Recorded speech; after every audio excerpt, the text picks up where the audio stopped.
breton. Ok. Bonjour Christophe Barter, on est à la cave coopérative Uniré. Les vendanges 2024 viennent enfin de commencer. C'est donc une vendange tardive cette année. Est-ce que vous pouvez nous expliquer pourquoi ? On peut dire tardive, oui, plus que les autres années. C'est vrai que ces derniers temps, on parle de réchauffement climatique, on parle de choses comme ça. Bon, il s'avère que cette année, ça n'a pas été le cas, beaucoup d'eau. Et puis, un ensoleillement qui n'a pas été terrible non plus. Donc ça veut dire oui, un petit peu de retard à l'allumage. Bon, après voilà, on est mi-septembre. Bon, l'inquiétude que l'on a un petit peu, c'est la météo, qui effectivement, on a avancé quand même sur septembre maintenant. Et la météo n'est pas excellente sur les jours prochains, donc un petit peu d'inquiétude quand même. Et la pluie pourrait encore abîmer le raisin qui est maintenant mûr. C'est ça, oui. Là maintenant, de toute façon, on a eu quand même des belles semaines, donc on est prêt à ramasser. Mais souvent, ce qui se passe, c'est qu'on arrive à une période où tout est prêt en même temps. Donc déjà, on ne peut pas tout récupérer en même temps. Et puis derrière aussi, si la météo n'est pas bonne, oui, effectivement, on peut risquer de la pourriture. Et puis c'est pas bon non plus de ramasser du raisin avec de l'eau dedans. Donc cette année, de toute façon, d'un point de vue viticole, elle s'annonce en France et aussi à l'île de Ré, une année pas un millésime petit en quantité. En quantité, oui. Ouais, de toute façon, oui. On n'aura pas des gros volumes. Bon. L'année comme ça, on va la prendre comme ça. Il y a eu des années plus fastes. Alors, parlons aussi de nos pommes de terre primeurs. Alors, je crois que cette année, en revanche, là, on a eu une année excellente. Et oui, parce que la pomme de terre, elle aime l'eau, elle. Donc, oui. Au contraire de la vigne, où là, effectivement, on a eu quand même trop d'eau. La pomme de terre, non, il y a eu de l'eau quand il fallait. Donc ça veut dire que les rendements ont été bons. Les rendements étaient bons. La commercialisation a été aussi... C'est ça. On est tombé sur une année où, effectivement, en commercialisation, ça s'est très très bien passé. Donc oui, une très belle année. Par contre, une très belle année sur les pommes de terre, donc faut pas le nier. Est-ce qu'aujourd'hui, une coopérative est toujours un outil adapté pour attirer des agriculteurs ? Je sais qu'il y a un souci de renouvellement de génération. L'attractivité de la COP, je pense que ça reste intéressant parce qu'effectivement, le producteur, il vient chez nous. Il est passionné de culture et pour ça, il a que ça à s'occuper. Il ne s'occupe pas de la commercialisation, du packaging, du marketing. Voilà, donc pour lui, c'est un certain confort. Et puis c'est vrai qu'aussi, ce n'est pas la même structure pour lui.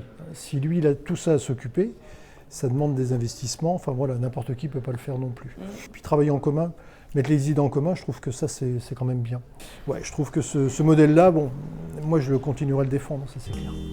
Est-ce que pour séduire des jeunes agriculteurs, il ne faut pas leur proposer un projet, je ne veux pas dire forcément bio, mais en tout cas un projet de terroir, vous voyez ce que J'ai vraiment un exemple concret. De toute façon, on a embauché au mois de septembre l'année dernière notre chef de culture, parce qu'effectivement maintenant, suite à, je dirais, aux récupérations de vignes suite au départ à la retraite, la coopérative aussi a récupéré des vignes.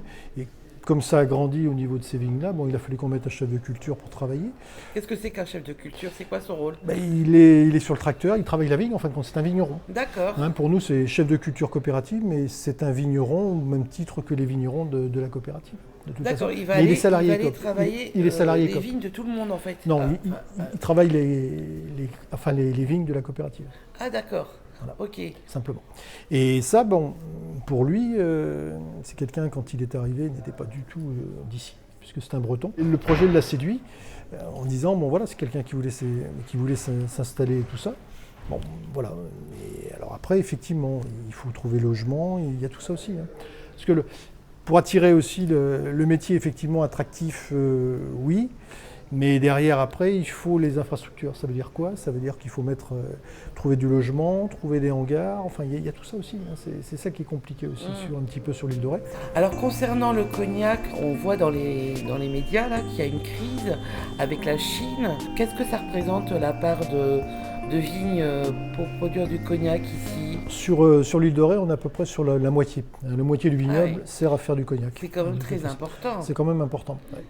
Et effectivement, depuis 2 ans, on sent que le commerce n'est pas là, de toute façon. Donc on a du mal à vendre des eaux de vie. Ça vient de cette situation de boycott de la Chine ou Il n'y a pas que ça. Non, il n'y a pas que ça. C'est on a vraiment démarré sur je dirais des problèmes aux États-Unis, où effectivement, on parle de Chine, mais Chine représente simplement 25% du marché.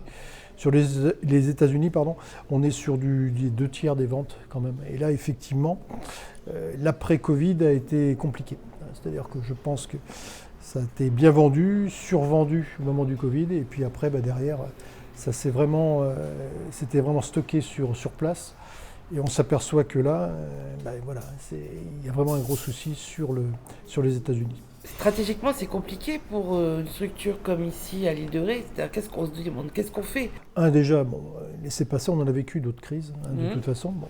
Et puis, essayer de trouver des débouchés supplémentaires. Bon, c'est pas toujours facile avec de l'uni blanc. On ne peut plus faire de l'IGP charentais avec de l'uni blanc.